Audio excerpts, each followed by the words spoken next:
Halo, perkenalkan nama saya Feni Elisa Guptom dengan NIM 210306136. Saya dari kelas PTNA. Di sini saya akan menjawab dan menjelaskan mengenai materi metabolisme enzim. Pertanyaan nomor 1. Struktur molekul enzim dan contohnya. Ini adalah contoh struktur molekul enzim, di mana enzim yang sempurna itu terdiri dari protein dan non-protein. Komponen protein disebut apoenzim dan komponen yang berikatan dengan non-protein disebut haloenzim. Apoenzim tersusun atas protein, haloenzim tersusun atas protein dan non-protein atau kofaktor. Kofaktor tersusun atas prostetik, yaitu komponen yang terikat kuat pada protein, dan koenzim atau komponen yang tidak terikat kuat pada protein. Koenzim membawa atom fungsional ketika enzim bereaksi. Kemudian contoh koenzim yang berada pada bagian gugus prostetik enzim adalah koenzim A yang membawa sumber karbon ketika memecah pirufat dan asam lemak. Kemudian pertanyaan nomor 2. Dua model cara enzim dalam bekerja. Nah, tubuh secara alami memproduksi enzim. Selain itu, ada pula enzim yang terbentuk dari produk manufaktur dan juga makanan. Cara kerja enzim dapat dijelaskan melalui dua model, yaitu model lock and key serta dalam model induced feed. Yang pertama, model lock and key. Model lock and key adalah cara kerja enzim lama sejak tahun 1894. Dalam model ini, proses kerja enzim melibatkan sisi aktifnya yang memiliki bentuk geometri. Harus sesuai seperti bentuk geometri, hanya substrat spesifik yang bisa masuk ke sisi aktif enzim. Berikut adalah contohnya. Ini adalah substrat dan ini adalah enzim. Ketika mereka memiliki bentuk geometri yang sama, maka substrat dapat memasuki sisi aktif enzim dan akhirnya menghasilkan produk. Kemudian model yang kedua yaitu model induced feed. Cara kerja enzim telah diperbarui dengan model yang disebut model induced feed. Nah, caranya seperti ini. Bentuk enzim sebelum dimasuki oleh substrat dan setelah dimasuki oleh substrat bentuknya berbeda. Model induced feed ini mengasumsikan bahwa enzim ini memiliki bentuk yang fleksibel. Untuk itu, substrat juga memiliki kemampuan dalam menentukan bentuk final enzim untuk memulai proses reaksi. Jadi begini bentuk enzim sebelum dimasuki substrat. Kemudian setelah dimasuki oleh substrat, enzim mengikuti bentuk substrat. Yang akhirnya mereka dapat bereaksi dan dapat menghasilkan produk. Dalam model induced feed, kemungkinan ada beberapa senyawa yang berikatan dengan enzim, tetapi gagal bereaksi. Hal ini dapat terjadi apabila enzim telah mengalami perubahan bentuk yang berlebihan. Kemudian contohnya adalah enzim dehidrogenase, oksidase, dan oksigenase. Nomor 3, klasifikasikan enzim secara internasional dan contohnya. Berdasarkan International Union of Biochemistry atau IUB, enzim-enzim dibagi menjadi 6 kelompok berdasarkan sifat katalitiknya.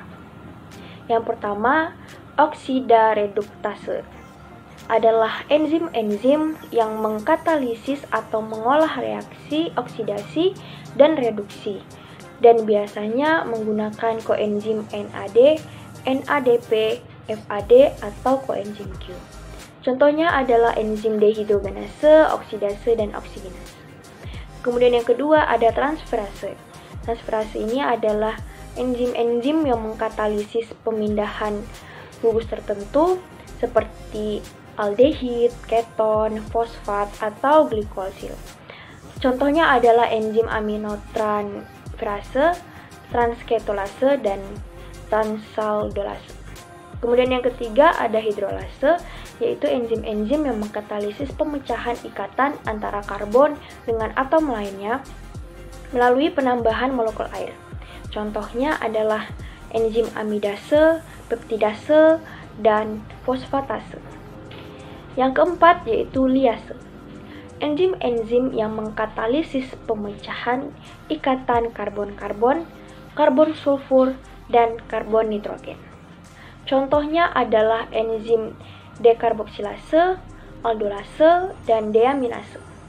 Kemudian yang kelima ada isomerase, yaitu enzim-enzim yang mengkatalisis reseminasi optik atau isomer geometrik dan reaksi oksidasi reduksi intramolekuler. Contohnya adalah enzim epimerase, mutase, dan isomerase.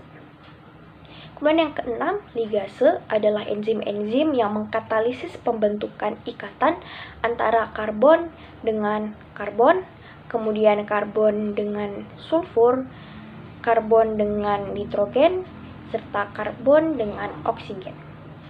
Contohnya adalah enzim sintetase dan karboksilase. Pertanyaan nomor 4, jelaskan sifat-sifat enzim.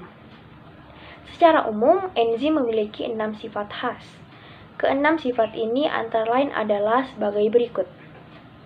Sifat yang pertama, enzim tersusun atas protein. Komponen penyusun utama enzim tersusun atas protein, tetapi tidak semua protein merupakan enzim.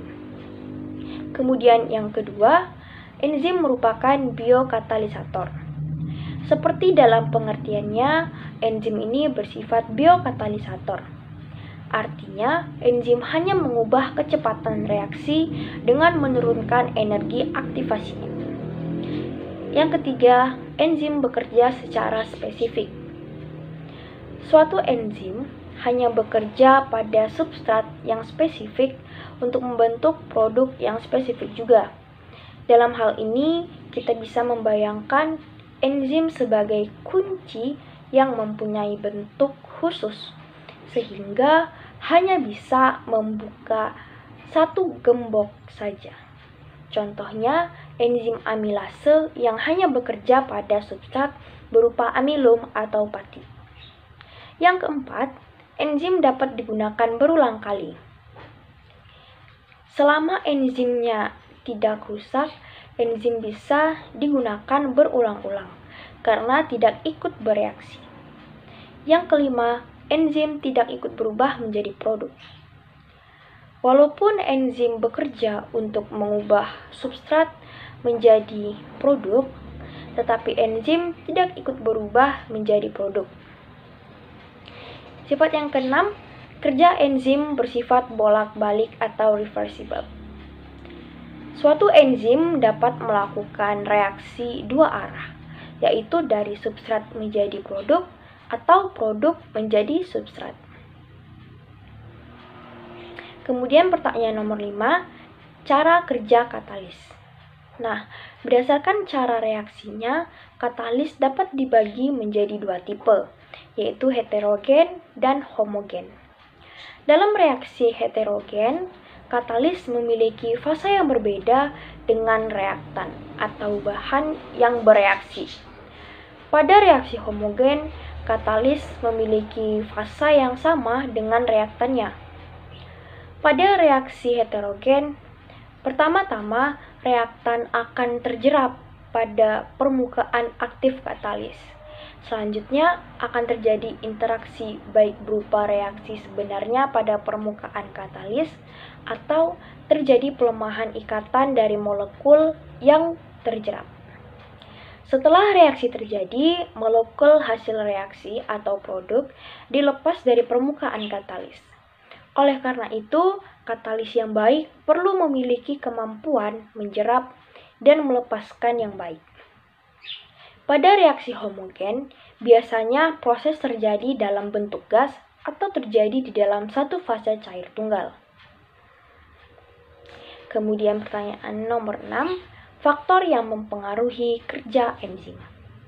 Adapun faktor yang mempengaruhi kerja enzim antara lain, yang pertama, suhu atau temperatur. Sifat-sifat enzim seperti Enzim bersifat termolabil, artinya aktivitas enzim ini dipengaruhi oleh suhu. Aktivitas enzim yang akan terus meningkat sampai batas suhu tertentu. Batas suhu tersebut dinamakan suhu optimum. Jika enzim berada di bawah suhu optimum, maka kerja enzim akan terhambat. Enzim pada suhu 0 derajat Celcius atau di bawahnya bersifat non-aktif. Akan tetapi, pada suhu tersebut, enzim tidak rusak.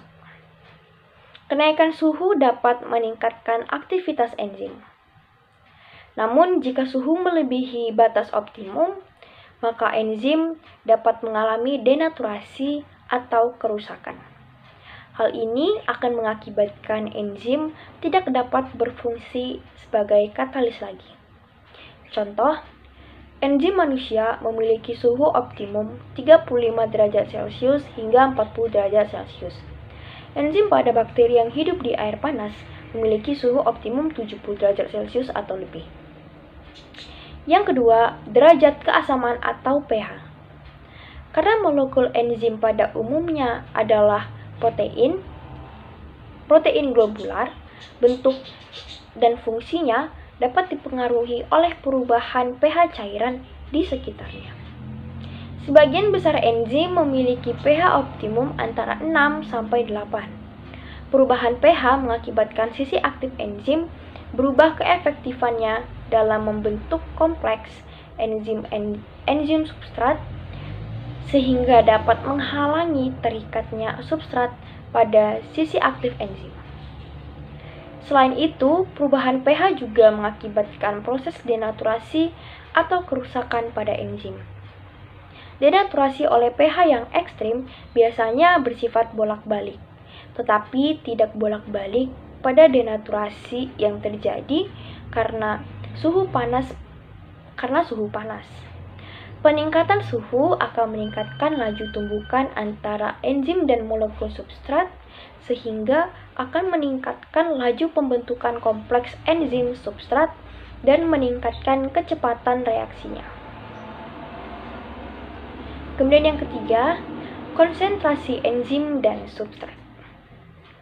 Semakin besar konsentrasi enzim akan meningkatkan kecepatan reaksi. Peningkatan kecepatan reaksi akan terus bertambah hingga tercapai kecepatan konstan, yakni jika semua substrat sudah terikat oleh enzim. Konsentrasi enzim berbanding lurus dengan kecepatan reaksi. Bertambahnya konsentrasi substrat dalam suatu reaksi akan meningkatkan kecepatan reaksi jika jumlah enzim dalam reaksi tersebut tetap. Namun, ketika semua sisi aktif enzim sedang bekerja, penambahan konsentrasi substrat tidak dapat meningkatkan kecepatan reaksi. Keadaan demikian menunjukkan bahwa kecepatan reaksi telah mencapai titik maksimum. Peningkatan kecepatan reaksi akan terus bertambah hingga tercapai kecepatan konstan, yakni jika semua enzim mengikat substrat. Beberapa enzim, misalnya aspartase, hanya mengikat satu molekul substrat yang sangat khusus. Enzim yang lain dapat mengikat berbagai substrat lain untuk enzim tersebut. Perbedaan itu timbul dari derajat stereospesifitas enzimnya. Banyak yang memerlukan gugus prostetik yang menempel atau koenzim yang dapat melebur untuk menjalankan aktivitasnya. Pada enzim-enzim itu, komponen proteinnya dinamakan apoenzim dan seluruh kompleks enzim, kofaktor fungsional dinamakan holoenzim. Keempat, zat-zat penggiat atau aktivator. Aktivator merupakan zat atau molekul yang berfungsi untuk memacu atau mempercepat reaksi enzim. Nah, contoh dari aktivator antara lain yaitu garam-garam dari logam alkali dalam kondisi encer 2% hingga 5% dan ion logam. Dan ini juga merupakan faktor yang mempengaruhi kerja enzim. Yang kelima, zat-zat penghambat atau inhibitor. Inhibitor merupakan suatu molekul yang dapat menghambat aktivitas enzim. Terdapat dua macam inhibitor enzim, yaitu inhibitor kompetitif dan inhibitor non-kompetitif. A. Inhibitor kompetitif. Nah, inhibitor kompetitif merupakan molekul penghambat kerja enzim yang bekerja dengan cara bersaing dengan sisi aktif enzim. Inhibitor kompetitif berikatan secara kuat pada sisi aktif enzim. Contoh yang penting dari pengikatan ini adalah melibatkan enzim yang paling berlimpah, ribulase bisfosfat karboksilase, dan contoh lainnya adalah cyanida yang terlarut dalam darah bersaing dengan oksigen untuk berikatan dengan sisi aktif hemoglobin. Yang B, inhibitor non-kompetitif. Inhibitor yang terikat pada sisi allocentric enzim disebut inhibitor non-kompetitif. Inhibitor non-kompetitif adalah molekul penghambat kerja enzim yang bekerja dengan cara melekatkan diri pada luar sisi aktif enzim, yang dapat menyebabkan sisi aktif enzim berubah dan tidak dapat berfungsi lagi, sehingga substrat tidak dapat berikatan dengan sisi aktif enzim. Inhibitor ini tidak dapat dihilangkan walaupun dengan menambahkan substrat. Contoh inhibitor non-kompetitif yaitu Ag+, Hg2+, dan Pb2+. Kemudian nomor 7, jelaskan mekanisme feedback inhibition.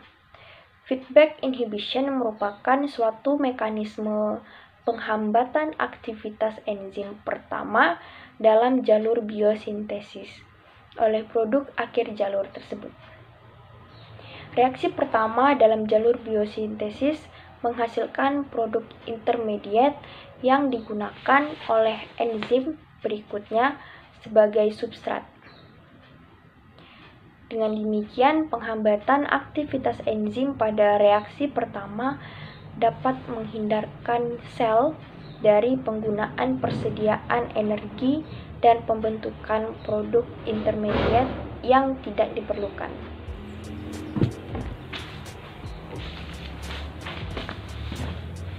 Berikutnya seperti yang pertama, pada contoh berikut, biosintesis Z dari prekursor A itu dikatalisis oleh serangkaian enzim.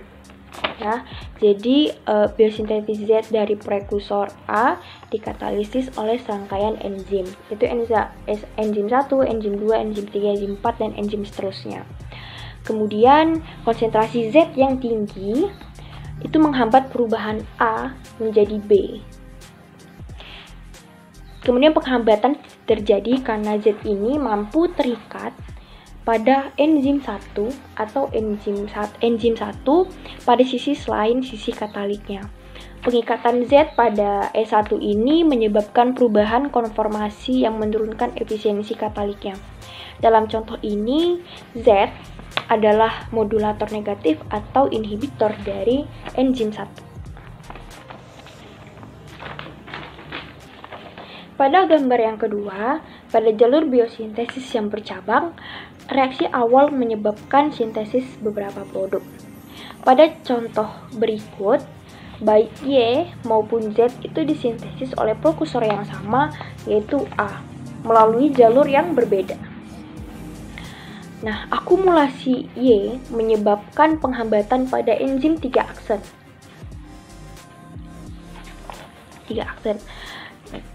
Yang mengkatalisis perubahan C menjadi D. Di sisi lain, akumulasi Z menyebabkan penghambatan pada enzim 3 yang mengkatalisis perubahan C menjadi E. Penghambatan tersebut menyebabkan C terakumulasi karena tidak digunakan untuk reaksi berikutnya. Akumulasi C selanjutnya menghambat enzim 1 yang mengkatalisis reaksi pertama dalam jalur tersebut.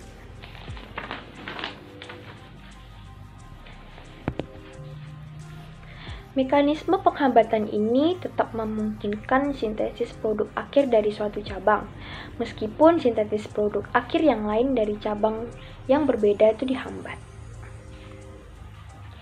Sekian penjelasan dan jawaban mengenai materi metabolisme enzim yang dapat saya sampaikan. Kurang dan lebihnya mohon maaf. Terima kasih.